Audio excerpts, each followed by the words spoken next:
मुझे नारी के कल्याण के लिए 13 विग्रह धारण करने होंगे। वो 13 विग्रह हैं कि राजा की बेटी हो, बाजार में बिकी हो, सिर मुंडा हो, बाल पर ऊंचाई हो, हाथों में अटकड़ियां, पैरों में बेड़ियां हो, 3 दिन की भूखी प्यासी हो, हंसती भी और रोती भी हो। जब तक मेरे 13 विग्रह पूरे नहीं हो जाते तब तक मैं आहार पानी ग्रहण नहीं करूंगा। भगवान महावीर ने नारी जाति के उद्धार के लिए 13 बोलों का अभिग्रह किया है। प्रभु हर रोज भिक्षा के लिए जाते हैं, लेकिन प्रभु का अभिग्रह पूरा नहीं हुआ। 5 महीने 13 दिन बीत गए। कितने दिन बीत गए बहन? 5 महीने 13 दिन बीत गए, लेकिन प्रभु का अभिग्रह पूरा नहीं हुआ।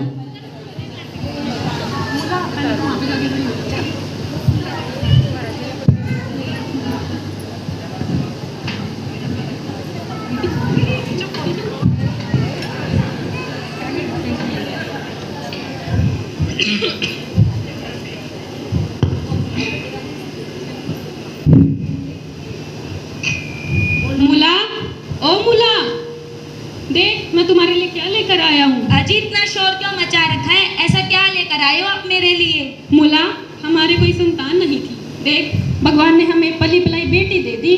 बेटी तो सुंदर है, सुंदर के साथ साथ चालाक भी लगती है। प्रणाम माता जी। जीती रहे। क्या नाम है तुम्हारा? आप मुझे जिस नाम से चाहें उस नाम से पुकार सकती हैं। इसका स्वभाव तो चंदन के समान शीतल है। इसका नाम तो हम चंदना ही रखेंगे। ठीक है सेठ जी। अच्छा मूला, मैं चलता हूँ। ठीक है सेठ जी। आज मेरा इस घर में पहला दिन है, क्यों ना मैं अपने पहले दिन की शुरुआत नमकार महामंत्र से करूं। नमो अरिहंतानं, नमो सिद्धानं, नमो आर्यानं, नमो गजाननं, नमो लोए सर्वसा। मेरे कहने से वो छुट्टी पर गए हैं, क्योंकि मुझे घर का काम करना अच्छा लगता है। सेठ जी चंदना को आवाज लगा रहे थे, देखो तो क्या कह रहे थे। बेटी, तुम्हारे लंबे लंबे बाल कीचड़ के पानी में गंदे हो जाएंगे। लाओ मैं इन्हें पीछे कर देता हूँ। जी पिताजी। चलो बेटी। मुझे तो पहले ही शक था कि दाल में कुछ काला है। मुझे क्या पता था कि पूरी दाल ही काली है। ऊपर से तो बेटी बेटी अंदर से मेरी सौतन बनने की तैयारी कर रही है। लेकिन मैं ऐसा होने नहीं दूंगी। मैंने भी कोई कच्ची गोलियां नहीं खेली। इसे तो घर से बाहर निकाल कर ही रहूंगी। मुल्ला, ओ मुल्ला, तो इतनी चिंतित क्यों लग रही है? क्या बताऊं बहन, कल मैंने सेठ जी को चंदना के बाल सहलाते हुए देखा। ना मुल्ला, ऐसा तो कुछ नहीं है। सेठ धनामा तो बहुत भले इंसान है और चंदना भी बहुत सुशील लड़की है। बस बस, अब तू भी चंदना की तारीफ करेगी। जाकर अपना काम कर ले। बड़ी आई मुझे समझाने वाली। हाँ, यहाँ रुकना भी कौन चाहता है? मैं तो चंदना से मिलने आई थी।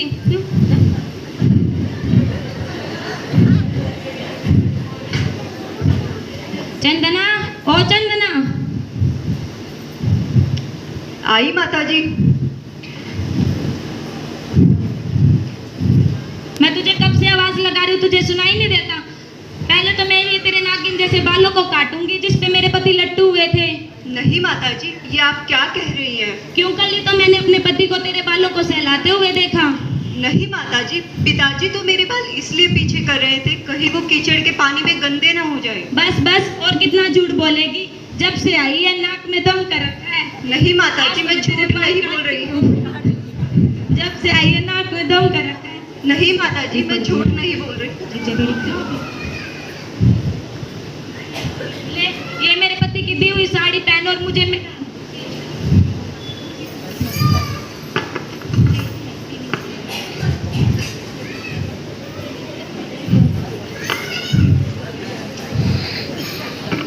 आज तो मैं तुझे दिखाने में बंद करके ही रहूंगी।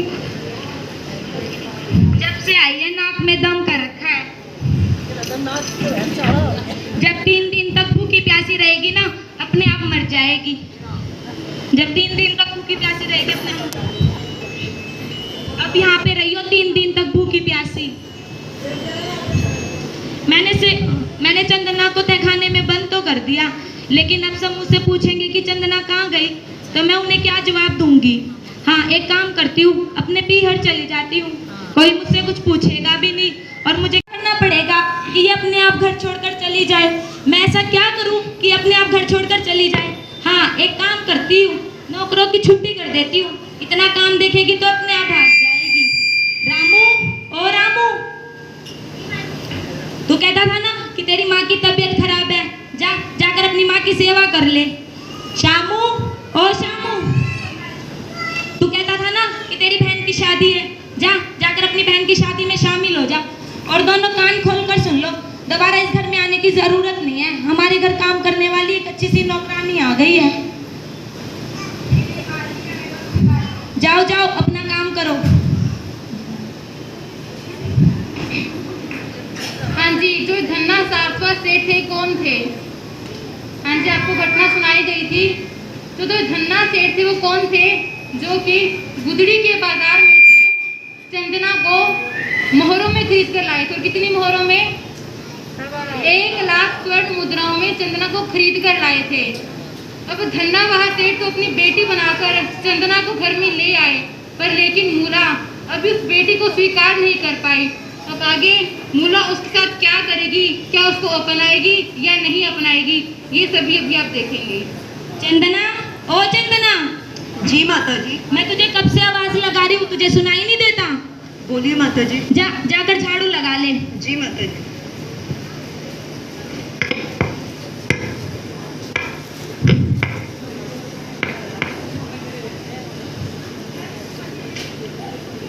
तुझे तो झाड़ू लगाने भी नहीं आती। छी छी छी, कितनी गंदी झाड़ू लगाई है। जाकर खाना बना ले। जी माता जी।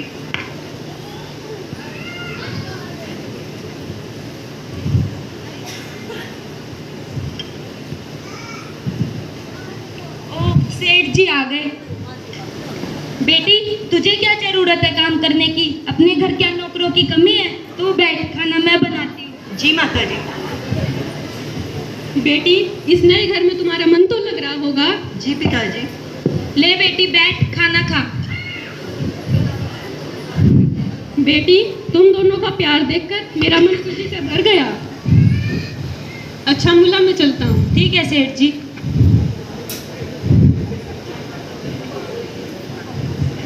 और कितना खाएगी? सारा दिन खाती रहती है। काम की न काज की, दुश्मन अनाज की। जाकर काम कर ले और खाना बना ले।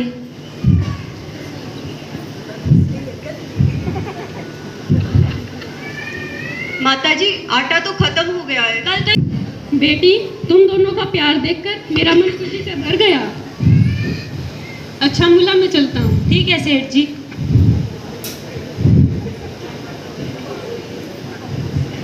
और कितना खाएगी? सारा दिन खाती रहती है।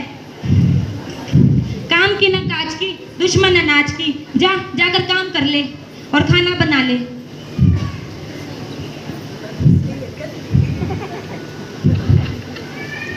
माता जी, आटा तो खत्म हो गया है। कल तो इसमें इतना सारा आटा था, कहाँ गया सारा?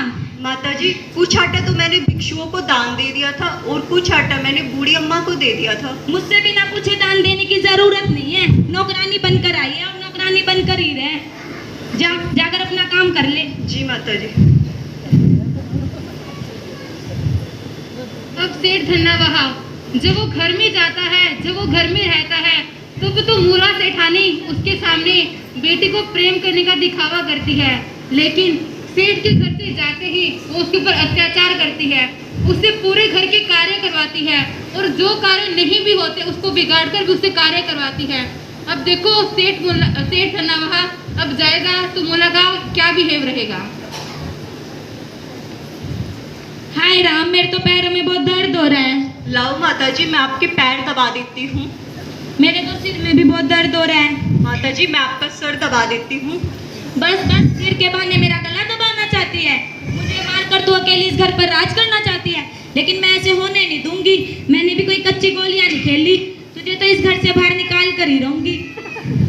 नहीं माता जी, ये घर आपका है और आपका ही रहेगा। मैं तो आपकी बेटी बनकर आई हूँ और बेटी बनकर ही रहूंगी। बस बस, बड़ी आई बेटी बनने वाली। जाकर अपना काम कर ले। जी माता जी।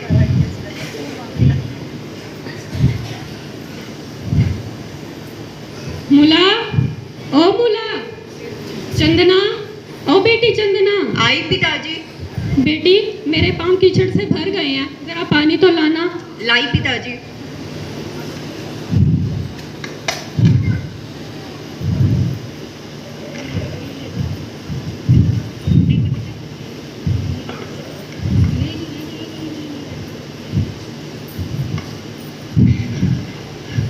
लो पिताजी, मैं आपके पैर धो देती हूँ। नहीं बेटी, मैं खुद धो लूंगा। हमारे यहाँ बेटियों से पैर नहीं धुलवाते। नहीं पिताजी, माता पिता के चरणों में तो स्वर्ग होता है। संतान अगर उनके चरण धोकर भी पी ले तो उनका ऋण नहीं चुका सकती। ठीक है बेटी, यदि तुम ऐसा चाहती हो तो धो लो। जी पिताजी। पूछेगा भी नहीं और मुझे किसी को जवाब भी नहीं देना पड़ेगा। मुझे तो सहज में ही तेला तप लेने का अवसर मिल गया। मैं तो तेला तप का पचकान कर लेती हूँ। अपान गो सिरे। इस घटना में जो मूला अत्याचार करती है, तो बीच में एक दिन क्या होता है कि सेठ धन्ना वहाँ एक दिन अपनी पत्नी मूला और अपनी बेटी चंदना के पास जाता है और जाकर क्या कहता है कि मूला, मुझे 3 दिन के लिए व्यापार के कार्य से घर से बाहर जाना पड़ेगा। तुम अपना और अपनी बेटी का ध्यान रखना। और उधर से वो चंदना को भी कह के जाता है कि बेटी, 3 दिन के लिए मुझे बाहर जाना पड़ेगा, तुम भी अपना और अपनी माता का ध्यान रखना और दोनों प्रेम पूर्वक रहना। पर जो मूला है वो क्या करती है, सेठ के जाते ही क्या करती है, वो चंदना पर अत्याचार शुरू कर देती है। कभी तो उसके बाल पकड़ के खींचती है, कभी उसके बाल काटती है, कभी उसे थप्पड़ मारती है, तो कभी उसे मुक्के मारती है। ऐसे ही वो अत्याचार करती है और अंत में क्या कर देती है, उसे तय खाने में बंद कर देती है, ताकि 3 दिन में जब तक सेठ आएगा तब तक उसकी मृत्यु हो जाएगी। अब ये सोचकर मूला तो घर से बाहर चली गई, अपने पीहर चली गई। अब आगे जब झन्ना सेठ जब वापिस आएगा तब क्या होगा, क्या उसे अपनी बेटी मिलेगी या नहीं मिलेगी, क्या वो जीवित होगी या नहीं होगी, ये तो अब घटना देखेंगे तभी पता चलेगा। ये क्या, मेरे घर पर ताला आज तक तो कभी नहीं लगा। मुला, ओ मुला, चंदना, ओ बेटी चंदना, कहाँ हो तुम? चलो ये बूढ़ी अम्मा से ही पूछ लेता हूँ। अम्मा जी, आपने चंदना को कहीं देखा क्या? बेटा, मुझे तो एक दिन मर ही जाना है, लेकिन मूला ने चंदना को बहुत मारा पीटा। क्या? लेकिन मूला तो उसे बहुत प्यार करती थी। नहीं, वो तुम्हारे सामने तो उसे बहुत प्यार करती थी, लेकिन तुम्हारे पीछे से उसे बहुत मारती पीटती थी। लेकिन चंदना है कहाँ? मूला तो अकेले ही घर से बाहर गई है। चंदना घर में ही कहीं पे होगी। क्या मेरी बेटी घर के अंदर अकेली? मुझे जाकर देखना चाहिए। चंदना, चंदना, ओ बेटी चंदना, कहाँ हो तुम? पिताजी, मैं यहाँ हूँ। यहाँ कहाँ? पिताजी, मैं यहाँ तहखाने में हूँ। क्या तहखाने में? बेटी, उस अत्याचारी ने तुम्हारे साथ ये क्या किया? मैं उसे कभी माफ नहीं करूँगा।